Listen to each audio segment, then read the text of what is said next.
Is Ralf Rangnick's exit a sign of a clear vision, or confusion? One of the game's most revered technical directors was named as Ole Gunnar Solskjaer's interim successor in late November. Despite having done hardly any management in the previous decade, with United stressing how much knowledge the German had to impart. Rangnick presided over marginal improvement before a major slump after the Champions League exit against Atletico Madrid. 2 wins from the final 9 games of the season, including a 4-0 hammering at Brighton, widely accepted to be one of the club's worst results in living memory. A 2-year consultancy role was agreed as part of his arrival, but he will not take that up, leaving many dismissing his era as a waste of time. Erik Ten Hag, Solskjaer's permanent replacement, was unaware of what role United had in mind for the 63-year-old, who was unimpressive as a manager and is now seemingly not needed for his technical expertise. So is this parting of the ways a sign of clear vision and progress at a club trying to find its way out of the mess that saw them finish 6th last season, with their worst points total of the Premier League era, or evidence of more muddled thinking at a club that has lost its way? Rangnick's parting thoughts.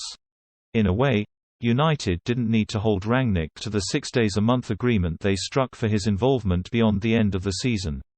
They, and everyone else, already knew his thoughts. Growing increasingly exasperated by a squad unable and unwilling to implement his tactics, Rangnick used his pre-match news conferences to deliver some pretty stark home truths. He had already made it very public that he believed United could make 10 new signings this summer, that they needed more physical players and that the team spirit necessary for success was sorely lacking. He even said the answers on recruitment were not rocket science. It is not clear whether Ten Hag agrees, but when he was asked about Rangnick at his first news conference, the Dutchman was dismissive. "That is on the club," he said. Given that statement, and United's belief they are moving in the right direction, ending the agreement with Rangnick before it really began made sense for all parties.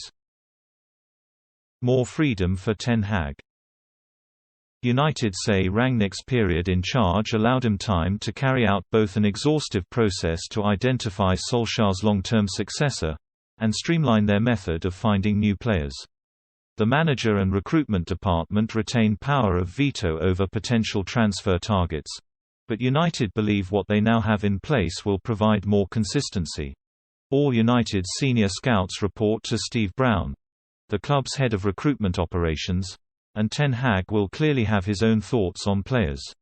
Both will now feed into football director John Murtough, and there will no longer be any involvement at executive level until potential deals reach their latter stages. New chief executive Richard Arnold is keen to empower those with the right skill set to make decisions. That should allow Ten Hag to operate with a greater degree of freedom, and many of the players he is looking at, such as defenders Jurrien Timber and Lisandro Martinez, and winger Antony, play for his former club Ajax or, in the case of midfielder Frenkie de Jong, did in the past. A realistic vision this summer. There is also a realism to United's vision for the summer. With a limited budget, the club are adamant they will not overpay, and BBC Sport has been told, there will not be a United premium. The scope for raising additional funds may be limited and, from a financial perspective, bringing in the 10 players Rangnick spoke about would be tough. 5 players, midfielders Paul Pogba, Juan Mata and Nemanja Matic, and forwards Jesse Lingard and Edinson Cavani, are out of contract at the end of next month and will attract no fee. Others, such as defenders Phil Jones and Erik, have time left, but appear to have no future at the club.